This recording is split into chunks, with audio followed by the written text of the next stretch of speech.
Okay, welcome back to Algebra 1. We'll have the same domain for x. We'll just write it down here, 0, 1, 2, 3, 4, and 5. And we want to figure out what is the solution to the following equation. X times x is equal to 1. So this one's a little bit different than the ones we've had before. Now we have a variable x multiplied by itself. Is equal to a number. So we solve it the same way though. We go and jump into our table here. We have values of x that we're going to write down, and then we have the equation x times x is equal to 1. We just draw the lines here to see if we can write down what's going to happen and then make decisions and figure out what's going to actually work. So x can take on the value 1, 0, 1, 2, 3, 4, or 5. Now, when x is equal to 0, it's 0 times 0 is equal to 1. So that's 0 is equal to 1. That's definitely not true. When we stick 1 in here, it's 1 times 1 is equal to 1. So 1 is equal to 1. Yes, that actually does work. For 2, it's 2 times 2. Does that equal 1? Well, that's 4 is equal to 1. That's not true. Okay?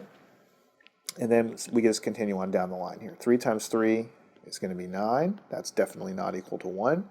4 times 4, 16 is definitely not equal to 1. Nope. And then 5 times 5, is that equal to 1? 25, is that equal to 1? No. So in this case, there's only one value of x that's actually going to work here, and that is going to be the value of x is equal to 1.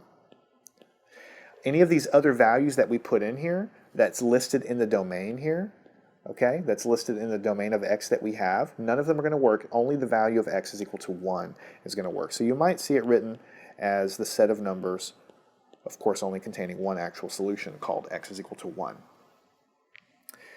All right, so let's go on to the next problem. What if we have the equation that we were trying to solve, x minus x is equal to 0? So we do the same thing. We have x, and x can take on the following values, 0, 1, 2, 3, 4, and 5. That's the domain of x. The equation is x minus x is equal to 0. Let's go ahead and put that in there and see what decisions we come up with. So when we stick 0 in, we have 0 minus 0. Is that equal to 0? Well, yes. On the left we'll get 0. 1 minus 1, is that equal to 0? Yes. 2 minus 2, we're just sticking the value of the variable in there. That's equal to 0. So this is interesting. 3 minus 3, is that equal to 0? Yes. Sticking 4 minus 4 in, is that equal to 0? Yes. And 5 minus 5, that's also equal to 0. So you see, this one was interesting because no matter what value we stuck in for x, all of them work. So what do we say there? Well, there's a couple of ways you can write it.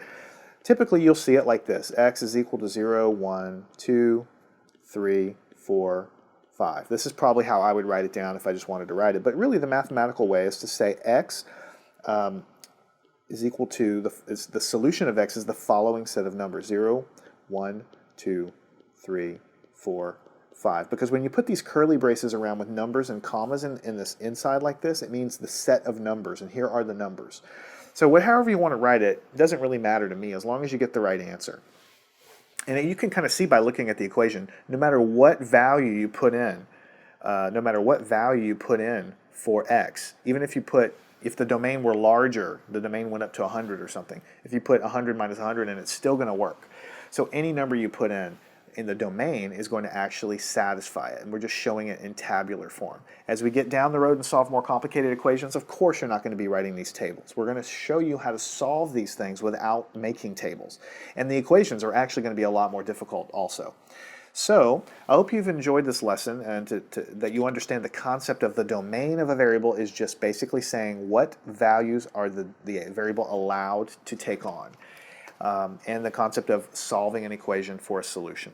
And sometimes you can use these tabular methods to help you out. So follow me on to the next lesson. We will continue learning Algebra 1 step by step, solving problems along the way.